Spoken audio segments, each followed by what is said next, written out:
അമ്മയ്ക്കും തിരുക്കുമാരനും 1000 നന്ദി. എൻ്റെ പേര് ആതിര ബിനു, ഇതെൻ്റെ ചേച്ചി ആർഷ ബിനു. ഞാൻ ആദ്യമായി ഉടമ്പടി എടുക്കുന്നത് ഓൺലൈനായിട്ടാണ്. ഓഗസ്റ്റ് 17, 2024 ഞാൻ ഉടമ്പടി എടുക്കുന്നത്. ഉടമ്പടി എടുക്കാനുള്ള പ്രധാന കാരണം എൻ്റെ ഹയർ സ്റ്റഡീസ് ആയിരുന്നു. ഞാൻ BSW ഗ്രാജുവേറ്റ് ആണ്. ഞാൻ ന്യൂസിലൻഡിലേക്ക് ചേച്ചിയോടൊപ്പം, ചേച്ചി എന്നെ സ്പോൺസർ ചെയ്ത് 2024 ജൂണിൽ തന്നെ ഞാൻ പോയിരുന്നു. അതിനുശേഷം അവിടെ ചെന്ന് ഞാൻ ജോലിക്ക് കുറേ ട്രൈ ചെയ്തു. എനിക്ക് ജോലിയൊന്നും കിട്ടിയില്ല. അവിടെ ഓരോ ഓർഗനൈസേഷനിൽ വേക്കൻസി വരുമെങ്കിലും അവിടുന്ന് അവർ ആപ്ലിക്കൻസ് കൂടുതലാണെന്ന് പറഞ്ഞ് റിജക്റ്റ് ചെയ്യുമായിരുന്നു. അതിനുശേഷം ഞാൻ ഹയർ സ്റ്റഡീസിനെ കുറിച്ച് ചിന്തിച്ചു. അങ്ങനെ ഞാൻ എൻ്റെ ചേച്ചി അവിടെ തന്നെ പഠിച്ചതുകൊണ്ട് ആ സെയിം യൂണിവേഴ്സിറ്റിയിൽ പഠിക്കാൻ വേണ്ടി ഞാൻ ആഗ്രഹിച്ചു. അങ്ങനെ ഞാൻ ഒരു ഏജൻസിയെ സമീപിച്ചു. ഏജൻസി അവരവരുടെ റിക്വയർമെൻറ്റും കാര്യങ്ങളൊക്കെ പറഞ്ഞു. ആദ്യത്തെ റിക്വയർമെൻ്റ് ആണ് PT നമ്മൾ അച്ചീവ് ചെയ്യണമെന്ന്.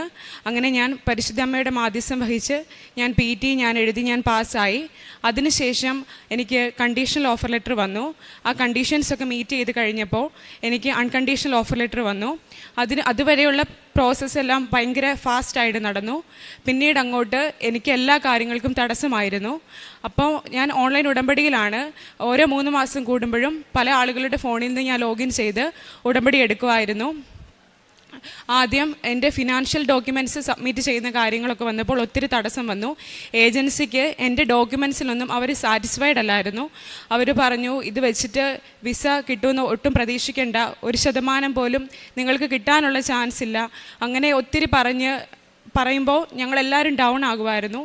എങ്കിലും എൻ്റെ പേരൻസും എൻ്റെ സഹോദരങ്ങളും എന്നെ ഒത്തിരി സപ്പോർട്ട് ചെയ്തു.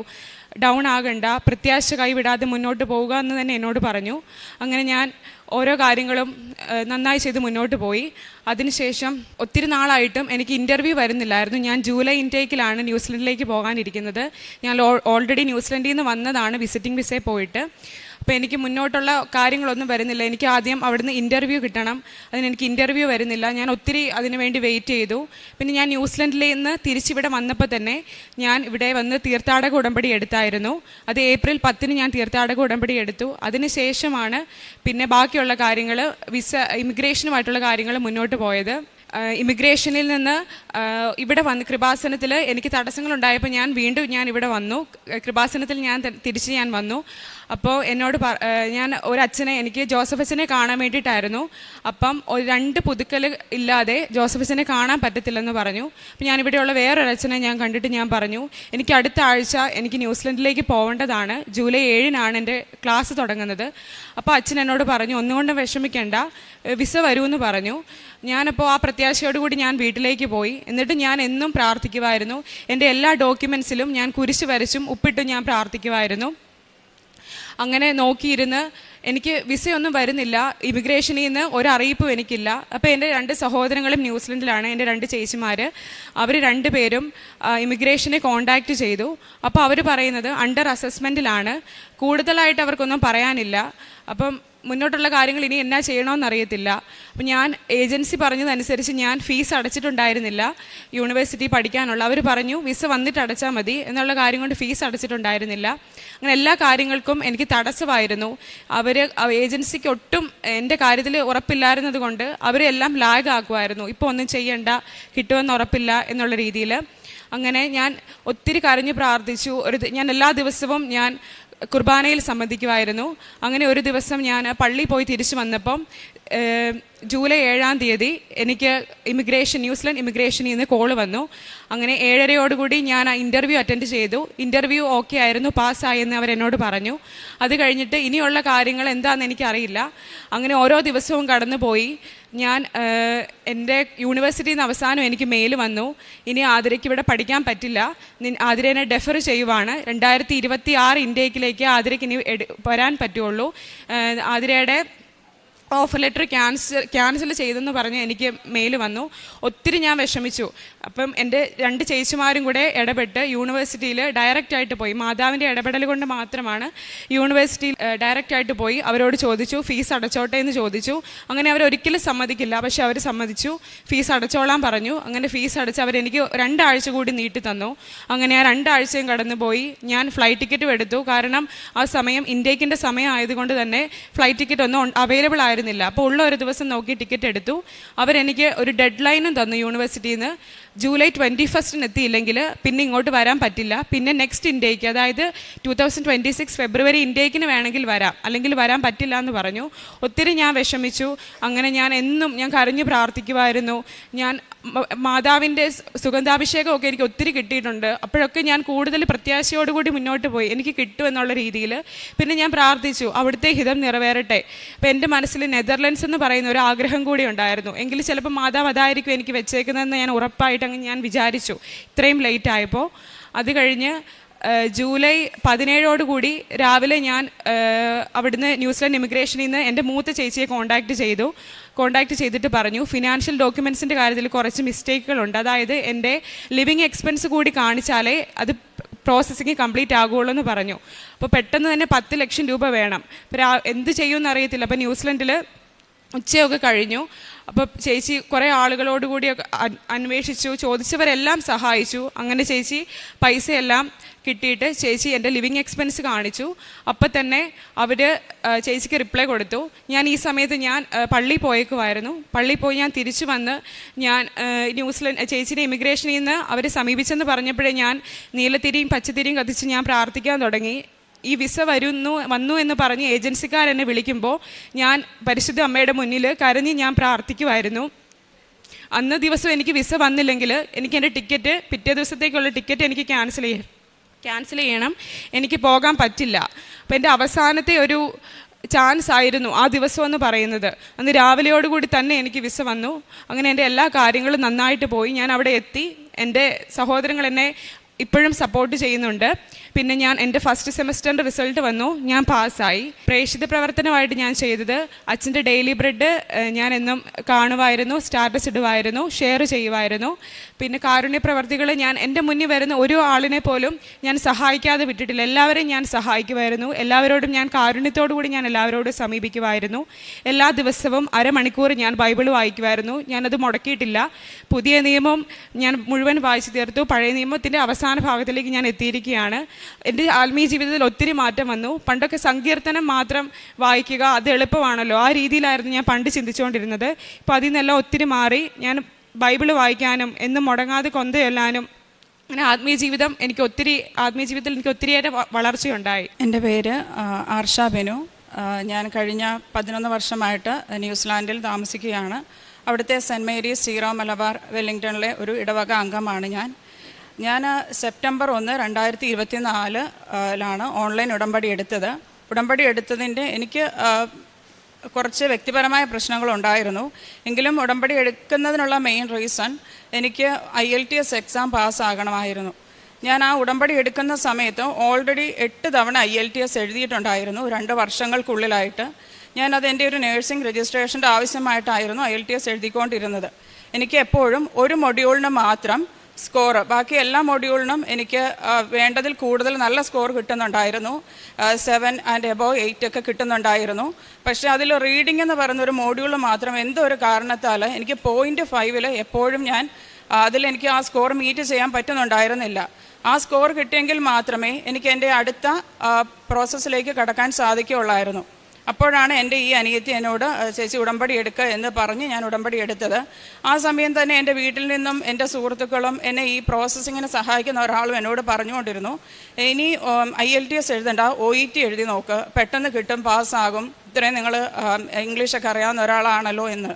പക്ഷേ എങ്കിലും എൻ്റെ മനസ്സ് അതിനെന്നെ അനുവദിച്ചില്ല. ഞാൻ 2-3 പ്രാവശ്യം OETക്ക് ഡേറ്റ് എടുക്കാനൊക്കെ നോക്കി. പക്ഷെ അതൊരിക്കലും കംപ്ലീറ്റ് ആക്കാൻ സാധിച്ചില്ല, എന്തോ ഒരു കാരണത്താൽ. അങ്ങനെ ഞാനിങ്ങനെ പ്രാർത്ഥിച്ചുകൊണ്ടിരുന്നു. ഉടമ്പടി നിയമങ്ങളെല്ലാം പാലിച്ചു പോന്നു. എനിക്ക് ഒരു ഡേറ്റിന് വേണ്ടി ഞാൻ പിന്നെ പ്രാർത്ഥിക്കാൻ തുടങ്ങി. അപ്പോൾ എനിക്കായിട്ടൊരു ഡേറ്റ് ഒന്നും കിട്ടുന്നതായിട്ട് എനിക്ക് ഫീൽ ചെയ്തില്ല. പക്ഷേ ഞാൻ ഒരു ദിവസം ബൈബിൾ എടുത്ത് തുറന്നപ്പോൾ ഞാൻ മനസ്താപ്രകരണവും വിശ്വാസ പ്രമാണവും ചൊല്ലിയപ്പം എനിക്ക് 12 എന്നൊരു നമ്പർ കിട്ടി.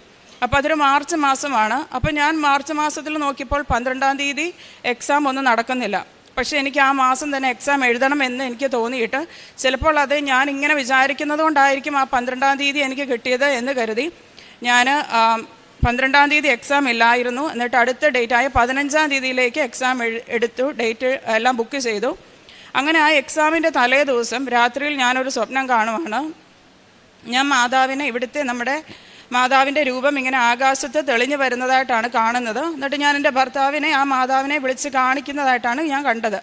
അതോടൊപ്പം തന്നെ ഞാൻ ഒരു ഇത് കാണുകയാണ്, സങ്കീർത്തനം 51 അങ്ങനെ ഇങ്ങനെ എഴുതി വന്നു. എനിക്ക് അന്നേരം പെട്ടെന്ന് അത് നല്ല ഉറക്കത്തിലായിരുന്നു. പക്ഷേ അപ്പം എനിക്കത് എന്നാന്ന് നോക്കാൻ പറ്റിയില്ല. പിറ്റേ ദിവസം എനിക്ക് എക്സാം ഉണ്ട്. ഞാൻ രാവിലെ ചാടി എണീറ്റ് ആദ്യം തന്നെ സങ്കീർത്തനം 51 നോക്കിയപ്പോൾ അത് ദൈവമേ എന്നോട് കരുണ ഉണ്ടാകണമേ എന്നുള്ള ഒരു ബൈബിൾ വാക്യങ്ങളാണ്. എന്നിട്ട് പരീക്ഷയ്ക്ക് പോയി. പരീക്ഷ എല്ലാം എഴുതി എന്നെക്കൊണ്ട് പറ്റുന്ന രീതിയിൽ ഞാൻ അറ്റൻഡ് ചെയ്തു. പോയപ്പോൾ എൻ്റെ കയ്യിൽ എൻ്റെ അനിയത്തിയുടെ ഒരു ഉടമ്പടി കാശ് രൂപം ഉണ്ടായിരുന്നു. അത് മുറുക്കി പിടിച്ചുകൊണ്ടാണ് ഞാൻ പോയത്. പക്ഷേ അവിടെ ചെന്ന് കഴിഞ്ഞപ്പോൾ പരീക്ഷയുടെ വെപ്രാളത്തിൽ നമ്മളെപ്പോഴും പാനിക്കാവുന്നത് പോലെ എനിക്ക് ഏറ്റവും ബുദ്ധിമുട്ടായിട്ടുള്ള റീഡിങ് തന്നെ ഞാൻ വളരെ ടെൻഷനോടുകൂടി അറ്റൻഡ് ചെയ്തു. പക്ഷേ നിർഭാഗ്യവശാൽ റിസൾട്ട് വന്നപ്പോൾ എനിക്ക് അപ്പോഴും റീഡിങ്ങിന് മാത്രം ഒരു 0.5 ഞാൻ ഫെയിലായി. ബാക്കി എല്ലാത്തിനും എനിക്ക് നല്ല സ്കോർ വീണ്ടും ലഭിച്ചു. അങ്ങനെ ഇരിക്കുമ്പോഴാണ് ജോസഫ് അച്ഛൻ്റെ ഒരു ഉടമ്പടി ധ്യാനത്തിൽ അച്ഛൻ ഇങ്ങനെ പറയുന്നത് കേട്ടു. 9 പ്രാവശ്യം എക്സാം എഴുതി ഫെയിലായവർ ഒരു മക്കൾക്ക് വേണ്ടി എന്തോ അച്ഛൻ ഇങ്ങനെ പറയുന്നത് ഞാൻ കേട്ടു. അപ്പം ഞാൻ എൻ്റെ അനിയത്തിമാരോട് പറഞ്ഞു, അച്ഛൻ ഇങ്ങനെ പറയുന്നുണ്ട് 9 പ്രാവശ്യം എക്സാം എഴുതി, അപ്പോൾ എല്ലാം എൻ്റെ കാര്യമായിരിക്കും എന്ന് ഞാനിങ്ങനെ പറഞ്ഞു. അത് കഴിഞ്ഞിട്ട് ഞാനപ്പം അപ്പോൾ എൻ്റെ മനസ്സിന് എനിക്ക് പൂർണ്ണമായും ബോധ്യമായി 12 എന്നുള്ള ഡേറ്റ് എനിക്ക് വേണ്ടി മാതാവ് കാണിച്ചു തന്ന ഡേറ്റ് ആണെന്ന്. അങ്ങനെ നെക്സ്റ്റ് മന്ത് ഏപ്രിൽ 12 ഞാൻ വീണ്ടും IELTS എക്സാമിന് ഡേറ്റ് എടുത്തു. അതോടൊപ്പം ഞാൻ ഇവിടെ സാക്ഷ്യങ്ങളൊക്കെ കേട്ടിട്ടുണ്ട്. ചില കുട്ടികൾ പറയുന്നത് അവർ ഈ പഠിക്കുന്നതിലുപരിയായി ബൈബിള് വായിക്കും, വചനങ്ങൾ ഷെയർ ചെയ്യും, ആളുകളോട് നമ്മുടെ മാതാവിൻ്റെ അനുഗ്രഹത്തെക്കുറിച്ച് പറയും എന്നൊക്കെ. അപ്പം ഞാനും ഓർത്തു, ഞാനും ഒരുപാട് അങ്ങനെ പഠിച്ചിട്ടൊന്നും അല്ല പരീക്ഷയ്ക്ക് പൊയ്ക്കൊണ്ടിരിക്കുന്നത്. സാമാന്യം നല്ല രീതിയിൽ ഇംഗ്ലീഷ് അറിയാവുന്നത് കൊണ്ട് ആ ഒരു കോൺഫിഡൻസിലാണ് ഞാൻ എപ്പോഴും പൊയ്ക്കൊണ്ടിരുന്നത്. പക്ഷേ അപ്പം ഞാനൊരു തീരുമാനമെടുത്തു. എനിക്ക് ഏറ്റവും ബുദ്ധിമുട്ട് റീഡിംഗ് ആണ്. എനിക്ക് എന്തുകൊണ്ടോ അത് കിട്ടുന്നില്ല. അത് എന്ത് കാരണമാണെന്ന് എനിക്കറിയില്ല. ഞാനൊരു ഇംഗ്ലീഷ് ബൈബിൾ മേടിച്ചു. ഞാൻ ഇംഗ്ലീഷ് ബൈബിൾ ഇരുന്ന് വായിക്കാൻ തുടങ്ങി. അപ്പം ഞാനിങ്ങനെ പ്രാർത്ഥിച്ചു, ദൈവമേ എനിക്ക് കുത്തിയിരുന്ന് വേറെ IELTSൻ്റെ ടോപ്പിക്കുകളൊന്നും വായിക്കാനുള്ള ക്ഷമയോ ഒന്നുമില്ല. അതിന് പകരം ഞാൻ ഈ ബൈബിള് വായിക്കുകയാണ് എന്ന് പറഞ്ഞ് ഞാൻ ആ ബൈബിള് നിരന്തരം, ഇംഗ്ലീഷ് എനിക്ക് ഇച്ചിരി കട്ടിയാണ് നമ്മൾ വായിച്ച് പരിചയമില്ലാത്തവർക്ക്, എങ്കിലും ഞാൻ അങ്ങനെ വായിച്ചുകൊണ്ടിരുന്നു. അങ്ങനെ 12-ാം തീയതി ആയി. 12-ാം തീയതി ഞാൻ പരീക്ഷയ്ക്ക് പോകാൻ ഇറങ്ങുമ്പോൾ എനിക്കൊരു വചനം കിട്ടി. For you shall not go out in haste and you shall not go in flight, for the Lord will go before you and the God of Israel will be your rear God. എന്ന് പറഞ്ഞാൽ നിങ്ങൾ തിടക്കം കൂട്ടേണ്ട, വേഗം ഓടുകയും വേണ്ട, കർത്താവ് നിങ്ങളുടെ മുൻപിൽ നടക്കും, ഇസ്രായേലിൻ്റെ ദൈവമായിരിക്കും നിങ്ങളുടെ പിൻകാവൽക്കാരൻ. ഇത് യേശയ്യ 52:12 അപ്പം ഈ പരീക്ഷയ്ക്കിടയിൽ എനിക്ക് പെട്ടെന്ന് റീഡിങ്ങിൻ്റെ ഭാഗം എത്തി. എപ്പോഴത്തെയും പോലെ എനിക്ക് വെപ്രാളം തുടങ്ങി. എങ്ങനെയെങ്കിലും ഈ 1 മണിക്കൂറിനുള്ളിൽ ഈ 40 ക്വസ്റ്റ്യൻ അറ്റൻഡ് ചെയ്യണം, മൊത്തം വായിച്ച് തീർക്കണം എന്നുള്ള വെപ്രാളം അപ്പോഴെനിക്ക് വന്നു. പെട്ടെന്ന് ഈ വചനം എൻ്റെ മനസ്സിലേക്ക് വന്നു. ഞാൻ ഇത്രയും ഈ 9 പ്രാവശ്യം ഞാൻ ഈ വെപ്രാളം പിടിച്ചിട്ട് എനിക്ക് പാസ്സാകാൻ സാധിച്ചില്ല. എൻ്റെ മനസ്സ് ഞാൻ വളരെ ശാന്തമാക്കി. ഞാൻ പയ്യെ അവിടെ ഇരുന്ന് വായിക്കാൻ തുടങ്ങി. എനിക്ക് പെട്ടെന്ന് ആൻസറുകൾ കിട്ടാൻ തുടങ്ങി. ഇതിനു മുമ്പ് എനിക്ക് അങ്ങനെ ഒരു അനുഭവം ഉണ്ടായിട്ടേ ഇല്ല. അങ്ങനെ ഞാൻ അതെല്ലാം അറ്റൻഡ് ചെയ്തു. ഞാൻ 1 മണിക്കൂറിനുള്ളിൽ ആ 40 ക്വസ്റ്റ്യനും എനിക്ക് കംപ്ലീറ്റ് ആക്കാൻ സാധിച്ചു. ഞാൻ അത് എൻ്റെ 10ാമത്തെ IELTS എക്സാം ആയിരുന്നു. ഞാൻ ആദ്യമായിട്ടാണ് 10ഉം ഈ റീഡിങ്ങിൻ്റെ 40 ക്വസ്റ്റ്യൻസും ആൻസർ ചെയ്യുന്നത്. അതിന് മുന്നേ ഞാൻ എക്സാം ഹോളിലേക്ക് കയറുന്നതിന് മുന്നേ എനിക്കൊരു അനുഭവം ഉണ്ടായത്. ഞാൻ പറഞ്ഞല്ലോ എനിക്ക് 12 എന്നൊരു നമ്പർ ഡേറ്റ് അത് കിട്ടിയിരുന്നു എന്ന്. ഞാൻ അവിടെ എക്സാം ഹോളിൽ ചെല്ലുമ്പോൾ ഞാനാണ് 2ാമത് അവിടെ റിപ്പോർട്ട് ചെയ്യാൻ ചെന്നത്. അപ്പോൾ നമ്മൾ റിപ്പോർട്ട് ചെയ്യാൻ ചെല്ലുമ്പോൾ നമ്മുടെ കയ്യിലുള്ള സാധനങ്ങളൊക്കെ അവരവിടെ മേടിച്ച് വെക്കുന്ന ഒരു പതിവുണ്ട്. അവരുടെ കയ്യിൽ 1 തൊട്ട് ഒരു 30 വരെയെങ്കിലും ഒരു നമ്പർ ഉണ്ടാകും. പക്ഷെ ഞാൻ കയറി ചെന്നപടി ഇവർ 12 എന്ന് പറയുന്ന നമ്പർ എടുത്ത് എൻ്റെ കയ്യിലേക്ക് തന്നു. അപ്പോൾ എനിക്ക് പൂർണ്ണമായും ബോധ്യമായി, ഇത് മാതാവ് എനിക്ക് എൻ്റെ കൂടെയുണ്ട്, നീ ധൈര്യമായിട്ടിരുന്നോ എഴുതിക്കോ എന്നുള്ളതാണ് മാതാവ് കാണിച്ചു തരുന്നതെന്ന്. അങ്ങനെ എനിക്ക് എക്സാം എഴുതി ഞാൻ സമാധാനത്തോടു കൂടിയാണ് വീട്ടിൽ പോയത്. എനിക്കൊരു ടെൻഷനും ഉണ്ടായില്ല. 14-ാം തീയതി എൻ്റെ റിസൾട്ട് വരും. ഇത് ഓൺലൈൻ എക്സാം ആയിരുന്നു, അതായത് കമ്പ്യൂട്ടർ ബേസ്ഡ് എക്സാം ആണ്. 3-ാം ദിവസം റിസൾട്ട് വരും. ഇത് റിസൾട്ട് വരുന്ന അന്ന് രാവിലെ ഞാൻ ന്യൂസിലാൻഡ് സമയം ഉച്ചയ്ക്ക് 12:30 ഇവിടെ ജോസഫ് അച്ഛൻ്റെ 5:30 ഞാൻ ധ്യാനം ഡെയിലി ബ്രെഡ് കേട്ടുകൊണ്ടിരിക്കുമ്പോൾ അച്ഛൻ ഇങ്ങനെ പറയുവാണ്, പരീക്ഷയൊക്കെ എഴുതിയവരുണ്ട്, റിസൾട്ട് കാത്തിരിക്കുന്നവരുണ്ട്, ചിലപ്പോൾ ഒരു 0.5-നൊക്കെ നിങ്ങൾ ഫെയിലായേക്കാം, പക്ഷേ വിഷമിക്കരുതെന്ന്. എനിക്ക് അപ്പം ഒരു ഇടുത്തി വെട്ടിയ പോലെയാണ് തോന്നിയത്. കാരണം ഞാനൊരു 0.5-ന് വേണ്ടിയാണ് ഈ 10ാമതും അവിടെ വന്നിരിക്കുന്നത്. എന്നിട്ട് ഞാൻ മാതാവിനോട് പറഞ്ഞിട്ടുണ്ട്, ഇത് കിട്ടിയില്ലെങ്കിൽ ഞാനിനി എഴുതുകയില്ല എന്നും പറഞ്ഞിട്ടാണ് അവിടെ ഇരിക്കുന്നത്. അപ്പോൾ ഞാനൊരു ഓഫീസിൽ ഒരു മാനേജറായിട്ടാണ് വർക്ക് ചെയ്യുന്നത്. അപ്പോൾ എനിക്ക് എൻ്റെ ആ വിഷമം ഒന്നും അവിടെ കാണിക്കാനൊന്നും പറ്റുന്നില്ല. എൻ്റെ സ്റ്റാഫൊക്കെ ചുറ്റുമുണ്ട്. ഞാനപ്പം ഇങ്ങനെ പയ്യെ എൻ്റെ ഫോണിൽ ഈ ഡെയിലി ബ്രെഡ് കേട്ടോണ്ടിരിക്കുകയാണ്. അതിൻ്റെ പുറകെ തന്നെ എനിക്കൊരു മെസ്സേജ് വന്നു, നിങ്ങളുടെ റിസൾട്ട് വന്നു. അങ്ങനെ ഞാൻ പെട്ടെന്ന് അത് ഓപ്പൺ ആക്കി നോക്കിയപ്പോഴത്തേക്ക് എനിക്ക് ആ റീഡിങ്ങിന് എനിക്ക് വേണ്ടിയിരുന്ന 7 സ്കോർ തന്ന മാതാവിനെ അനുഗ്രഹിച്ചിട്ടുണ്ട്. ഇപ്പോൾ ഇത് കേൾക്കുന്ന ഒരാൾക്ക് ചിന്തിച്ചേക്കാം, ഒരു ബുദ്ധിപരമായി ചിന്തിക്കുന്ന ഒരാൾ വിചാരിച്ചേക്കാം, ഈ 10 പ്രാവശ്യം IELTS എഴുതിയാൽ ആർക്കാണ് ഒരു 7 സ്കോർ കിട്ടാത്തതെന്നും. അതിനും ദൈവം എനിക്ക് അവിടെ ഒരു അടയാളം കാണിച്ചു തന്നു. എല്ലാ പ്രാവശ്യവും എനിക്ക് 8 സ്കോർ കിട്ടിക്കൊണ്ടിരുന്ന ബാക്കി മൊഡ്യൂൾസിന് എനിക്ക് 6.5 കുറഞ്ഞു. എനിക്ക് കിട്ടാതിരുന്ന ഈ സ്കോർ മാത്രം മാതാവ് എനിക്ക് 7 നൽകി അനുഗ്രഹിച്ചു. എനിക്ക് അപ്പോഴാണ് ബോധ്യപ്പെട്ടത് എന്തിനാണ് എനിക്ക് OET എഴുതാൻ പറ്റാതിരുന്നതും എത്ര ശ്രമിച്ചിട്ടും അതിനൊരു ഡേറ്റ് കിട്ടാതിരുന്നതും. അവിടെ മാതാവിനെ മഹത്വപ്പെടുത്താനാണ്. ഇത് എൻ്റെ കഴിവല്ല. ഞാനതിങ്ങനെ പറഞ്ഞുകൊണ്ട് എപ്പോഴും ഉള്ളിൽ പറയുമായിരുന്നു, എനിക്കൊരു കഴിവില്ല കർത്താവേ, ഇത്രയും തവണ ഞാൻ തലകുത്തി നിന്നിട്ട് എന്നെക്കൊണ്ട് ഒന്നും പറ്റിയിട്ടില്ല. ഇനി കർത്താവ് എന്നെ അനുഗ്രഹിക്കണം. മാതാവ് അനുഗ്രഹിച്ചെങ്കിൽ മാത്രമേ എനിക്കിത് ലഭിക്കുകയുള്ളൂ. കർത്താവിൻ്റെ കൃപയില്ലെങ്കിൽ എനിക്കിത് ലഭിക്കുകയില്ല എന്ന് ഞാനിങ്ങനെ നിരന്തരം പറഞ്ഞുകൊണ്ടിരുന്നു. അങ്ങനെ എനിക്ക് ആ എക്സാം പാസ്സായി. ഞാൻ ഈ IELTS എക്സാം എഴുതിയത് എനിക്കൊരു നേഴ്സിംഗ് രജിസ്ട്രേഷൻ്റെ ആവശ്യത്തിന് വേണ്ടിയായിരുന്നു. ഞാൻ നാട്ടിലെ നേഴ്സിംഗ് പഠിച്ചിട്ട് ഇവിടെ അധികം ജോലിയൊന്നും ചെയ്യാതെ പെട്ടെന്ന് ന്യൂസിലാൻഡിലേക്ക് പഠിക്കാൻ പോയി. അവിടെ എനിക്ക് ആ പഠിച്ച ഫീൽഡിൽ തന്നെ ജോലി കിട്ടി തുടരുകയായിരുന്നു. അപ്പോഴും എൻ്റെ ഉള്ളിൽ എനിക്ക് നേഴ്സിംഗ് രജിസ്ട്രേഷൻ എടുക്കണമെന്നുള്ള ഒരു അതീവ ആഗ്രഹമുണ്ടായിരുന്നു. പക്ഷേ അതിനെനിക്കുള്ള തടസ്സങ്ങളെന്ന് വെച്ചാൽ, ഒന്ന് എനിക്ക് IELTS പാസ്സാകണമായിരുന്നു, മറ്റൊന്ന് അവർ പറയുന്ന എക്സ്പീരിയൻസ് എനിക്ക് ഉണ്ടായിരുന്നില്ല. എങ്കിലും ഞാൻ ഈ ഉടമ്പടിയൊക്കെ എടുത്ത് മാതാവിനോട് പ്രാർത്ഥിക്കുന്നതിൻ്റെ ഒറ്റ ബലത്തിൽ ഞാൻ നേഴ്സിംഗ് കൗൺസിലിനെ അപ്രോച്ച് ചെയ്ത് ഞാൻ പലതവണ 10 വർഷത്തിനുള്ളിൽ ഒരു 100 ഇമെയിലെങ്കിലും അവർക്ക് അയച്ചിട്ടുണ്ട്, എനിക്ക് ഇതിനു വേണ്ടി എന്തെങ്കിലും ചെയ്തു തരാമോ എന്ന്. അപ്പോഴൊക്കെ അവരുടെ മറുപടി, ഇല്ല, നിങ്ങൾ ക്രൈറ്റീരിയ മീറ്റ് ചെയ്തിട്ടില്ല, അതുകൊണ്ട് നിങ്ങൾ ഒന്നുകൂടി നേഴ്സിംഗ് പഠിക്കണമെന്നായിരുന്നു. എങ്കിലും ഞാൻ പ്രതീക്ഷ കൈവിടാതെ ഈ വർഷം എൻ്റെ റിസൾട്ട് വന്നു കഴിഞ്ഞപ്പം പറഞ്ഞു, എനിക്ക് എല്ലാം ഞാൻ ക്രൈറ്റീരിയ മീറ്റ് ചെയ്തിട്ടുണ്ട്, എനിക്ക് എക്സ്പീരിയൻസിൻ്റെ ഒരു കുറച്ച് കുറവേ ഉള്ളൂ. അപ്പോൾ അവർ പറഞ്ഞു, സാരമില്ല, നിങ്ങളൊന്ന് അപ്ലൈ ചെയ്യുക, ഞങ്ങൾ അക്സെപ്റ്റ് ചെയ്യുക അല്ല റിജക്റ്റ് ചെയ്യും, അത് ഒന്നും പറയാൻ പറ്റില്ല എന്ന് പറഞ്ഞു. ഞാൻ അങ്ങനെ എല്ലാം അപ്ലൈ ചെയ്തു. മെയ് മാസത്തിൽ അവർ എൻ്റെ ഫസ്റ്റ് സ്റ്റെപ്പ് എല്ലാം കംപ്ലീറ്റ് ചെയ്തു. അവരെനിക്ക് നമ്മൾ ഇൻവിറ്റേഷൻ പറയും, invitation to apply for nursing registration, അങ്ങനെയാണ് വന്നത്. അങ്ങനെ വന്നു ഞാനതെല്ലാ ഡോക്യുമെൻറ്റ്സ് എല്ലാം കൊടുത്തു കഴിഞ്ഞപ്പം അതിൽ ഒരു മെസ്സേജ് ഇങ്ങനെ ഉണ്ടായിരുന്നു, നിങ്ങൾക്കൊരു ജോബ് ഓഫർ ഉണ്ടെങ്കിൽ നിങ്ങളുടെ പ്രോസസ്സിങ് കുറച്ചും കൂടി ഈസി ആകുന്നു. അപ്പം ഞാനൊരു സർവീസിൽ, ഒരു മെൻ്റൽ ഹെൽത്ത് ഫെസിലിറ്റിയിൽ ഒരു സർവീസ് മാനേജറായിട്ട് ജോലി ചെയ്യുന്നൊരു വ്യക്തിയാണ്. അപ്പോൾ എൻ്റെ ആ റോള് വെച്ചിട്ട് എനിക്ക് പെട്ടെന്ന് രജിസ്ട്രേഷൻ കിട്ടാൻ സാധ്യതയുണ്ടെന്ന് എന്നോട് പലരും പറഞ്ഞത് പ്രകാരം ഞാൻ എൻ്റെ മാനേജർമാരെ അപ്രോച്ച് ചെയ്തു. അവരൊക്കെ ആദ്യം പറഞ്ഞു, ഓക്കെ, ഞങ്ങൾ സപ്പോർട്ട് ചെയ്യാം എന്നെല്ലാം പറഞ്ഞിരുന്നുവെങ്കിലും പെട്ടെന്ന് ഞാൻ ഇങ്ങനെ ഒരു ആവശ്യം പറഞ്ഞ് ഒരു മീറ്റിങ്ങിന് വിളിച്ചു കൂട്ടി. അവരെന്നോട് ചോദിച്ചു, എന്താണ് ആവശ്യം? ഞാൻ പറഞ്ഞു, എനിക്കൊരു ലെറ്റർ എഴുതി തരണം, നിങ്ങൾ എനിക്ക് ജോലി തരാൻ ഓക്കെയാണ്. ഞാൻ അപ്പോഴും ഒരു ക്ലിനിക്കൽ റോള് കൈകാര്യം ചെയ്യുന്നു, പക്ഷേ എനിക്ക് രജിസ്ട്രേഷൻ ഇല്ലെന്ന് മാത്രമേ ഉണ്ടായിരുന്നുള്ളൂ. പക്ഷേ ആ സമയമായപ്പോൾ അവർ പറഞ്ഞു, അർഷ, അത് പറ്റില്ല, അത് ഞങ്ങൾക്ക് ഇപ്പോൾ നിലവിൽ അങ്ങനെ ചെയ്യാനുള്ള ഒരു സാഹചര്യമല്ല. അത് പോരാതെ ആ കൂട്ടത്തിലൊരു ക്ലിനിക്കൽ ലീഡുണ്ട്. ആ പുള്ളിക്കാരി ഒരു കാര്യം പറഞ്ഞു, മൈ ഹാൻഡ്സ് ഓൺ ഹാർട്ട്, ഞാൻ എന്നോട് പറയുവാണ്, നിനക്കിത് കിട്ടത്തില്ല. കാരണം ഞാൻ ഇതുപോലെ ഒത്തിരി കേസുകൾ കണ്ടിട്ടുണ്ട്. നീ കഴിഞ്ഞ 10-12 വർഷമായിട്ട് ഒരു നേഴ്സിംഗ് ഫീൽഡുമായിട്ട് ബന്ധമില്ലാത്ത ഒരാളാണ്. അങ്ങനെ അവരെന്നോട് പറഞ്ഞു, നിന്നെ വേണമെങ്കിൽ ഞങ്ങൾ പഠിക്കാൻ ഹെൽപ്പ് ചെയ്യാമെന്ന് പറഞ്ഞു. ഞാൻ പറഞ്ഞു, എനിക്ക് പഠിക്കാനല്ല, എനിക്ക് എൻ്റെ രജിസ്ട്രേഷന് വേണ്ടിയാണ് ഞാൻ ഇത്രയും നാൾ വെയിറ്റ് ചെയ്തത്, ഞാനത് എടുത്തോളാം എന്ന് പറഞ്ഞു. അങ്ങനെ ആ മീറ്റിംഗ് അവർ പിരിച്ചുവിട്ടു. അങ്ങനെ അത് മെയ്യിലാണ് ഈ സംഭവം നടക്കുന്നത്. അപ്പോൾ എന്നെ ഈ പ്രോസസ്സിങ്ങിന് സഹായിക്കുന്ന ഒരു ആൾ പറഞ്ഞു, നിങ്ങൾ ഓൾറെഡി ന്യൂസിലാൻഡിലുള്ളതുകൊണ്ട് നിങ്ങൾക്ക് പെട്ടെന്ന് നിങ്ങളുടെ കാര്യങ്ങളൊക്കെ അടുത്ത സ്റ്റെപ്പ് പ്രൊസീഡ് ചെയ്യാൻ പറ്റുമെന്ന്. അങ്ങനെ മെയ് കഴിഞ്ഞു, ജൂൺ കഴിഞ്ഞു, ജൂലൈ ആയപ്പോൾ ഞാൻ വിചാരിച്ചു എൻ്റെ ബർത്ത്ഡേ ജൂലൈയിലുണ്ട്, മാതാവ് എനിക്കൊരു പെട്ടെന്നൊരു ബർത്ത്ഡേ ഗിഫ്റ്റ് പോലെ ആയിരിക്കും തരുന്നതെന്ന് കരുതി. പക്ഷേ ജൂലൈയിലൊന്നും സംഭവിച്ചില്ല. അങ്ങനെ ഓഗസ്റ്റായി, സെപ്റ്റംബറായി, അവിടെയും പ്രത്യേകിച്ച് ഒന്നും സംഭവിക്കുന്നില്ല.